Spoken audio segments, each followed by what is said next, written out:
Ми всі обожнюємо дивні дива. Останнім часом цей серіал наробив чимало шуму, особливо своїм суперечливим фіналом.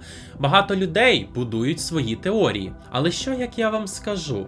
Що брати Даффери не вигадали цей сюжет, що як 11 це не просто персонаж, а збірний образ реальних дітей, яких катували на американській військовій базі.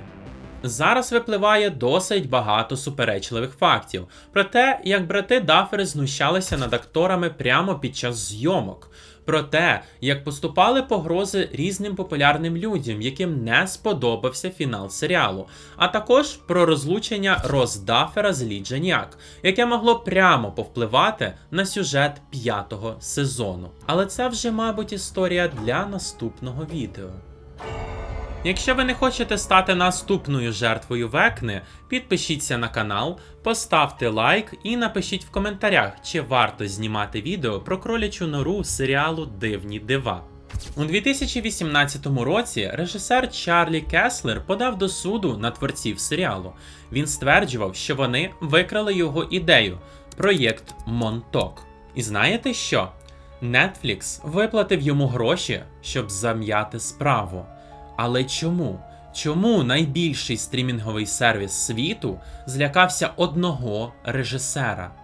Можливо, це якось пов'язано із тим, що проєкт Stranger Things спочатку називався Монток. Всім привіт! З вами Саша, і сьогодні ми не просто поговоримо про конспірологію, ми складемо пазл, від якого стає досить таки лячно. Ми поговоримо про нацистських вчених, окультизм, подорож у 2749 рік і монстра, створеного із чистої енергії. Беріть фольгу для шапочок, заварюйте чайок, ну а ми занурюємося у виворіт. Лонг-Айленд, штат Нью-Йорк, парк Кемп Хіро. Якщо ви приїдете сюди сьогодні, то ви побачите звичайних людей, які вигулюють собак, рибалок, а також дітей. Але над усім цим нависає він. AN/FPS 35. Ця штука важить 400 тонн. Вона настільки потужна, що в 60-х роках, коли її вмикали, в жителів з радіоприймачів лунали не пісні The Beatles, а голоси військових. Електроніка в автомобілях просто вимикалася. Але це лише верхівка айсбергу. Буквально. Військові побудували тут ціле фальшиве містечко. Бетонні стіни вони розфарбовували у дерев'яні котеджі, а вікна малювали фарбою. Вони навіть побудували фальшиву церкву з дзвіницею, яка слугувала спортзалом і входом у потайні тунелі. Питання. Але якщо вони старалися приховати нудні військові об'єкти, то що ж тоді могло приховуватися на рівнях -4, -5 і так далі? Престон Ніколс, інженер, стверджує, що працював на цій військовій базі. І він каже, те, що було на поверхні, це дитячий садок. Справжнє шоу відбувалося внизу. За його словами, уряд США продовжив там те, що не встигли закінчити нацисти. І ні, я не перебільшую. Операція Paperclip, або ж дослівно скріпка, це історичний факт. Уряд США після війни вивіз сотні німецьких вчених. Але як ви думаєте, куди? Щоб зрозуміти проєкт Монток, потрібно повернутися у 1943 рік. Проєкт Райдуга. Уявіть собі, Друга світова, ВМС США хочуть зробити кораблі невидимими для магнітних мін. Для цього вони використовують теорію поля Ейнштейна. Ідея проста – створити настільки потужне магнітне поле довкола корабля, що світло буде його огинати. Але щось пішло не так. Корабель не просто зник, він телепортувався. Очевидці повідомляють про зелений туман. Корабель перемістився з Філадельфії в Норфолк і назад за лічені хвилини. Але найстрашніше було тоді, коли вимкнулися генератори. Частина екіпажу зникла, частина збожеволіла. А саме страшніше було те, що деякі матроси були вплавлені в корабель. Їхні молекули змішалися зі сталлю. Ви скажете, Саш, це якась дурість, які взагалі невидимі кораблі, що тут розказуєш? Можливо. Але чому тоді ВМС США роками переслідували дослідника Моріса Джесепа, який отримав дивні листи від свідка на ім'я Карлос Альєнде? Джесеп згодом вчинив самогубство за досить дивних обставин. Дивно, чи не так? Невже він знав якусь інформацію, яку не мали дізнатися інші? І ось на сцену виходить Ел Білик. Він стверджує, що був на тому кораблі. Але звати його Едвард Кемерон. І разом зі своїм братом Дунканом він стрибнув за борт корабля, який був охоплений полум'ям у 1943 році. І далі вони падали через нескінченний тунель, доки не впали на траву в Монтоку. Але на дворі був уже 1983 рік. Рівно 40 років. Стільки триває біоритм Землі, і вчені вже чекали на них. Отже, 80-ті роки.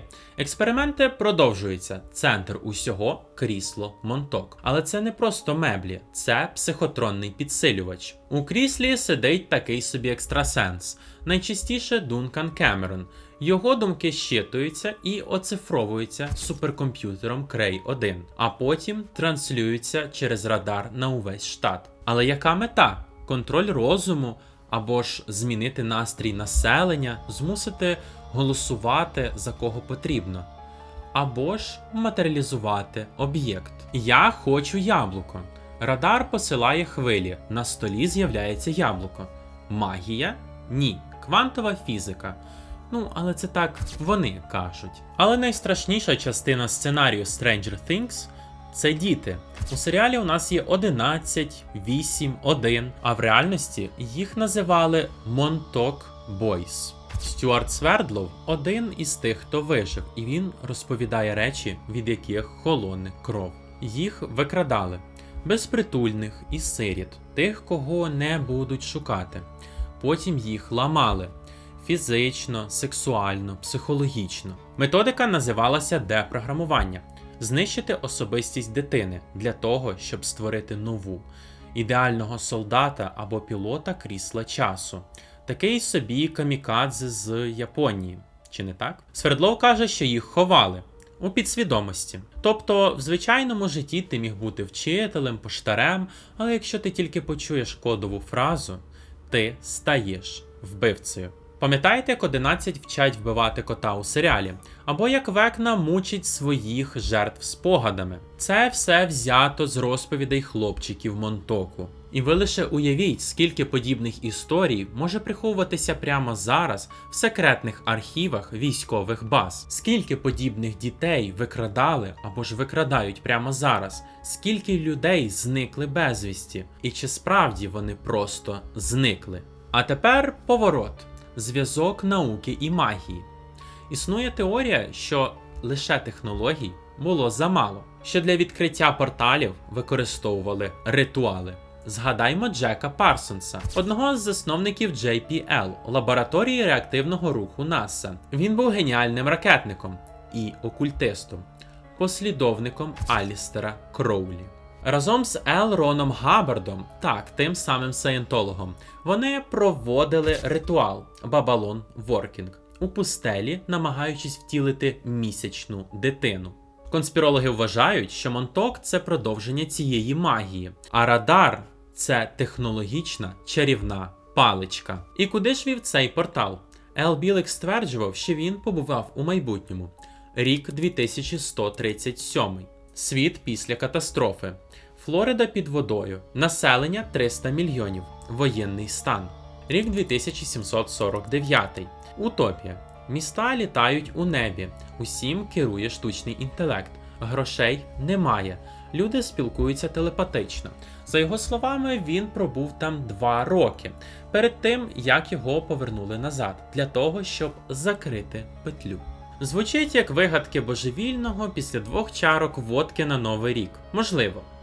Але Ел Білек розповідав це з такою кількістю деталей, що навіть скептики починали вірити його словам. Кульмінація всього цього пекла настала 12 серпня 1983 року. Вчені зайшли занадто далеко. Престон Ніколс і Дункан Кемерон вирішили знищити проект. Дункан сів у крісло і прошепотів: «Час настав». Він вивільнив зі своєї підсвідомості монстра.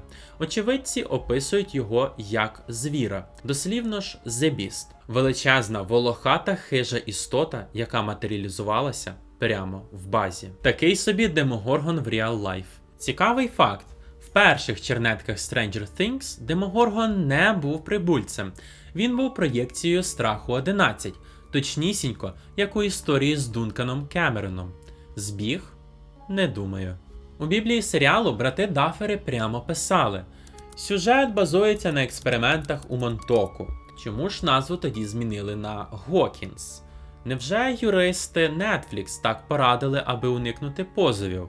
Або ж уряд попросив не привертати увагу? Ми ніколи не дізнаємося всієї правди. База в Camp Hero досі стоїть. Вона залита бетоном, але порожнини там є. Радар досі дивиться у небо. Наступного разу, коли ви будете дивитися, як 11 їсть свої улюблені вафлі, згадайте про хлопчиків Монтоку, які так і не дочекалися свого хеппі-енду. Що ви думаєте, це масова галюцинація конспірологів чи реальність, яку ми боїмося визнати? Пишіть свою думку в коментарях, буде цікаво її прочитати. І пам'ятайте, друзі ніколи не брешуть, але уряд так. З вами був Саша, до зустрічі на тій стороні.